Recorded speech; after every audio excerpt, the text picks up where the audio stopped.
আজ রান্না করব মাছের মাথা দিয়ে নতুন স্বাদের একটা রেসিপি। আমি এখানে দুটো কাতলা মাছের মাথা নিয়ে নিয়েছি, ভালো করে কেটে নিয়েছি। মাথাটা কেটে ধুয়ে রেখেছি। আমি কানকোর পরশানটা নিয়েছি, ওপরের পরশানটা আমি নিইনি। ওপরের পরশানটা নিলেও অসুবিধা নেই, কিন্তু খেতে ভালো লাগবে না। এই রান্নাটার জন্য কাতলা মাছের বা রুই মাছের মাথা যাই বলুন না কেন, কানকোর দিকটাকে আপনারা এইরকম করে কেটে নেবেন। কানকোর দিকটা আপনারা এইভাবে কেটে নেবেন। আমি এবার মাথাগুলোকে নুন হলুদ মাখিয়ে নেব। মাছের মাথাগুলোতে নুন হলুদ দিয়ে মাখিয়ে নেব। দিয়ে দিলাম নুন হলুদ দিয়ে সুন্দর করে আমি মেখে নেব। ভিন্ন স্বাদের একটা রেসিপি, আশা করছি আপনাদের ভালো লাগবে। আপনারা ভিডিওটা পুরোটা দেখুন, আর ভালো লাগলে লাইক কমেন্ট শেয়ার করুন, পাশে থাকুন, আর চ্যানেলটিকে সাবস্ক্রাইব করে নিন। কমেন্টে জানান কেমন লাগলো। আশা করছি ভালো লাগবে। এইভাবে আপনারা বাড়িতে রান্না করে দেখুন, সুন্দর একটা রেসিপি। নুন হলুদটা আমি মাখিয়ে নিয়েছি। কি লাগছে চলুন দেখে নিই। দুটো মিডিয়াম সাইজের পেঁয়াজ আমি কুচিয়ে নিয়েছি। আদা রসুন আমি গ্রেট করে নিয়েছি, আপনারা চাইলে শিলে বেটেও নিতে পারেন। এখানে আমি আলু নিয়ে নিয়েছি, ডুমো করে কেটে একটু বড় বড় করে রাখবেন। দু টুকরো করে নিয়েছি আমি আলুটাকে, কেটে ধুয়ে রেখেছি। কড়া গরম হয়ে গেছে, এবারে দিয়ে দেবো সর্ষের তেল। আমি পুরো রান্নাটা সর্ষের তেল দিয়েই করব। তেল গরম হয়ে গেছে, সাবধানে মাছের মাথাগুলো তেলের ওপর দিয়ে দেবেন। তেল ছিটকানোর ভয় থাকতে পারে। এক পাশ ভাজা হয়ে গেছে, আমি অন্যদিকে উল্টে দেব। মাছের মাথাগুলো সুন্দর করে লাল করে ভেজে নিয়েছি, আমি এবার তুলে নেব। এইভাবে বাকিগুলো আমি ভেজে নেব।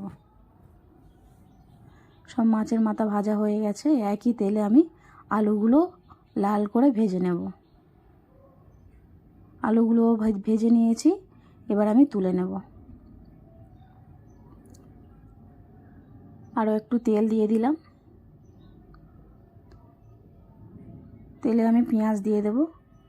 পেঁয়াজটা বেশি লাল করে ভাজার দরকার নেই, একটু ভাজা হলেই হবে। পেঁয়াজটা ভেজে নিয়েছি, এবার আদা রসুনটা দিয়ে দিলাম। দিয়ে ভালো করে মশলাটা আমি কষিয়ে নেব। মশলাটা আমি এইরকম করে কষে নিয়েছি, বেশি লাল করিনি। এবার আমি দিয়ে দেব হলুদ গুঁড়ো। ঝালটা আপনারা আপনাদের মতন দেবেন। দিয়ে দেবো লঙ্কা গুঁড়ো, আর দিয়ে দেবো স্বাদ মতো নুন। দিয়ে আবারও মশলাটা আমি ভালো করে কষে নেব।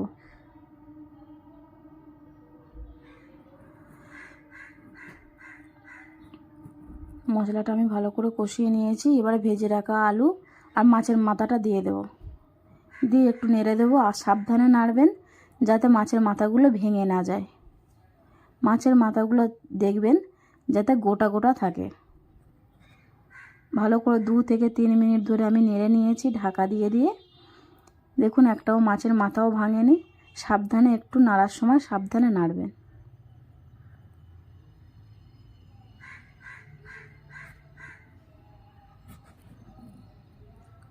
এবারে আমি দিয়ে দেবো জল।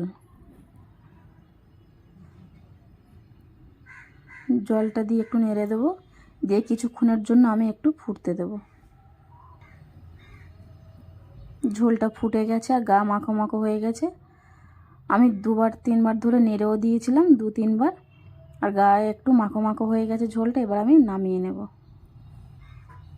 সুন্দর একটা রেসিপি, মাছের মাথা দিয়ে কারি।